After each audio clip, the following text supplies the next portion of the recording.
देखिए, कंपनीज ने जब प्राइसेस नहीं बढ़ाई, क्योंकि प्राइस इलास्टिसिटी ऑफ डिमांड होता है कि आप किसी चीज की प्राइस एक लिमिट तक बढ़ा सकते हैं, और अगर आप ज्यादा बढ़ाते हैं तो डिमांड एकदम गिर जाती है। तो उसकी वजह से कंपनीज ने पूरा का पूरा प्राइस राइज जो इनपुट कॉस्ट में हुआ था संदीप, वो पास ऑन नहीं किया। अब जब कंपनीज की बॉटम लाइन, जिनको हम प्रॉफिट कहते हैं, मतलब मुनाफा तो मुनाफा जो घटता जा रहा है, एक लिमिट के बाद वो पास ऑन अल्टीमेटली करेंगी। इसी वजह से आपको, ये भी एक रीजन है, सीपीआई जिसको कंज्यूमर प्राइस इन्फ्लेशन कहते हैं, और डब्ल्यूपीआई जिसको होलसेल प्राइस इन्फ्लेशन कहते हैं, उसमें थोक और खुदरा, जी हाँ बिल्कुल, जिसमें कि 60% से ज्यादा मैन्युफैक्चर्ड गुड्स होते हैं, और सर्विसेज की प्राइस अभी पास ऑन नहीं हुई है।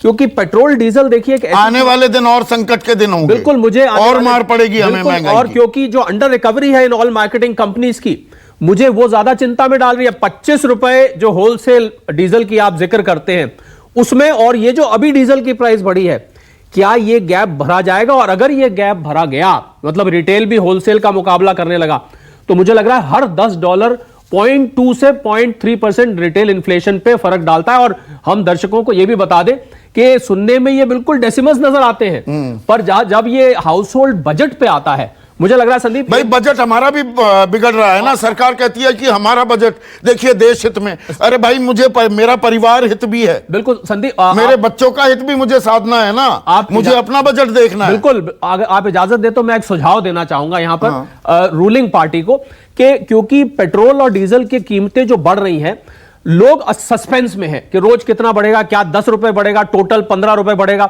इसी प्रकार कंपनीज भी और इंडिविजुअल्स भी, जो लोग हैं, वो अपने घर की प्लानिंग नहीं कर पा रहे, उनको यह अंदाजा नहीं लग पा रहा कि ये महंगाई कहां जाकर रुकेगी। मुझे लग रहा है एक पॉलिसी लाई जानी चाहिए कि अगर क्रूड ऑयल की प्राइस इतने डॉलर से इतने डॉलर तक रहेगी तो हम इतना बढ़ाएंगे, अगर ये 110 से ऊपर जाती है इतना बढ़ाएंगे, जिससे लोग कम से कम अपने बजट को प्लान कर सकें। ये जो सस्पेंस, जब गिरते हैं तो एक्साइज ड्यूटी बढ़ा देते हैं, जब दाम चढ़ते हैं तो कि जी हम क्या करें, चित भी मेरी पट भी मेरी। पॉलिसी में ये भी इंक्लूड होना चाहिए। जो मैं जिस पॉलिसी का मैं जिक्र कर रहा हूं, ये मैं जो हमारी बीजेपी की माननीय प्रवक्ता हैं उनसे निवेदन करना चाहूंगा कि एक पॉलिसी लाई जाए जिससे लोग कम से कम अपनी बजट की प्लानिंग, और लोगों से ज्यादा जो कंपनीज हैं, जो बिजनेसेस हैं, उनके बजट की प्लानिंग नहीं हो पा रही है संदीप, इसी वजह से, क्योंकि उनको मालूम नहीं, एक सस्पेंस है कि पता नहीं कल को कितनी बढ़ जाए और कहां तक जाए। तो अगर पॉलिसी ला दी जाए स्लैब्स के हिसाब से।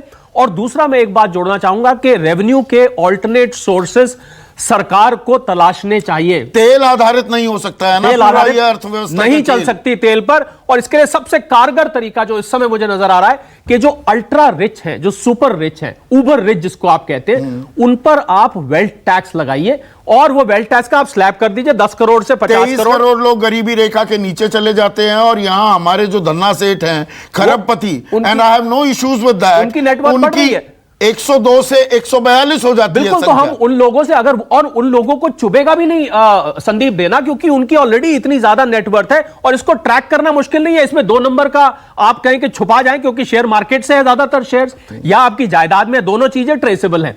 आप उन पर 10 से 50 करोड़, 50 से 100 करोड़, 100 करोड़ से 500 करोड़, 500 करोड़ से 5000 करोड़, और 5000 से 20-25 करोड़ तक एक स्लैब बना के वेल्थ टैक्स लगाना चाहिए। मुझे लग रहा है तेल पर ये जो रेवेन्यू डिपेंड हो गया है, इसको कहीं ना कहीं रोक लगाना पड़ेगा। माधव आनंद, मुझे एक चीज समझाइए, जो आरोप लगा रही है यहां पर